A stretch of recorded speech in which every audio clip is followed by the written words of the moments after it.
Всем привет, друзья! Добро пожаловать на мой канал! Сегодня я хотела бы с вами поделиться рецептом турецкого хлопкового пирога. Друзья, этот десерт получается белоснежный, как хлопок, а также очень нежный, воздушный, немножечко влажный изнутри. Сверху я оформила сезонными ягодами, клубниками. Вот, давайте уже приступим к приготовлению и поехали! Для теста нам понадобятся яйца. У меня 3 средних яйца. Если же у вас яйца мелкие, маленькие, то возьмите сразу 4. Дальше я буду посыпать стаканом сахара. И все это дело буду взбивать миксером, друзья. Примерно минуты 3. Сахар у нас должен хорошенько взбиться с яйцами и должен приобрести вот такой вот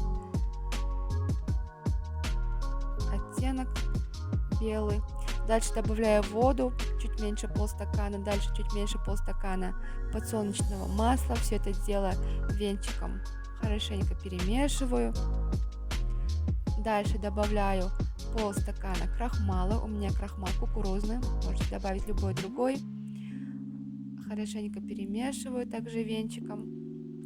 Добавляю пакетик ванилина, у меня тут 5 граммов. Чайная ложка с горкой разрыхлитель добавила. И сверху добавляю муку. Конечно же, просеиваю, чтобы наш корж получился воздушный. Хорошенько просеиваю. Предварительно буду мешать венчиком. Затем еще минутку я буду мешать, перемешивать уже миксером, чтобы не было комков, чтобы получилось именно однородное тесто. Посмотрите, друзья, вот таким вот образом хорошенько взбиваю.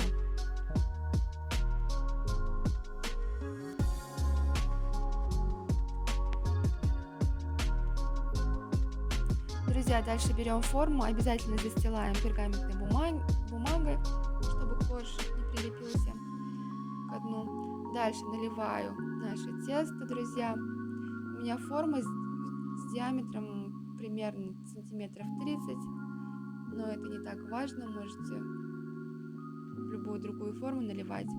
Дальше отправляем в разогретую до 180 градусов духовку на минут 25-30. Давайте, пока корж готовится, приступим к крему. Я посыпала сахар, дальше наливаю молоко.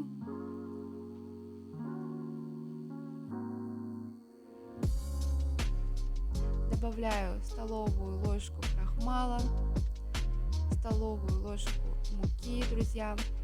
Также я посыпала ванилин, пакетик. Тут на видео почему-то не сняла, но неважно. Обязательно в описании оставлю ингредиенты. Дальше помешиваю, ставлю на средний огонь. Обязательно венчиком буду мешать.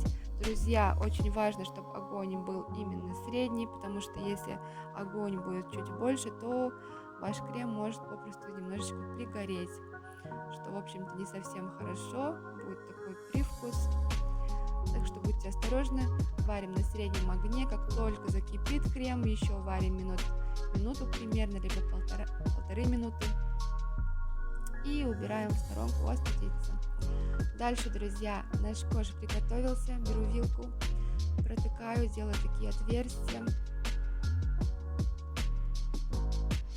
Дальше я уже не буду ждать. Сразу наливаю. У нас тесто еще горячее, то есть мы не ждем, пока оно остудится, а сразу же наливаю холодное молоко, 2 стакана молока, друзья. Как вы видите, молоко сразу же очень быстро впитается, очень быстро, буквально за минуту молоко впитается, и сразу же будем наливать наш горячий крем. То есть на этом этапе мы ничего не ждем, сразу наливаем. Но как только налили крем, конечно, желательно, чтобы и крем, и корж немножечко остудились, минут 30-40. Только после этого у меня вот прошло примерно 50 минут, да. Только затем я приступила к нарезке. Я нарезаю в кубики. Можете нарезать, как вам удобно, друзья. Это не так критично. А, Сверху посыпаю я кокосовой стружкой. Вот таким вот образом. Равномерно посыпаю по всей поверхности. Дальше беру нашу клубничку, вот таким вот образом разрезаю и буду оформлять клубникой, друзья. Давайте уже покажу наш хлопковый пирог в разрезе. Вот я вытащила такой кусок. Посмотрите, какой он получился красивый. Он получился, ну, очень красивый. Посмотрите, сейчас уже попробуем. Он получился, друзья, очень нежный, мягкий, воздушный. Можно его сразу же подавать. Можете подавать чуть позже. Нужно отметить, что через пару часов пирог становится еще более мягким. То есть по мере того, как он стоит, он становится еще более мягче и мягче. Ну, конечно же, такой пирог, он съедается очень быстро, потому что он воздушный, очень вкусный. Друзья, если понравился рецепт, ставьте лайк, подписывайтесь на канал. До скорой встречи!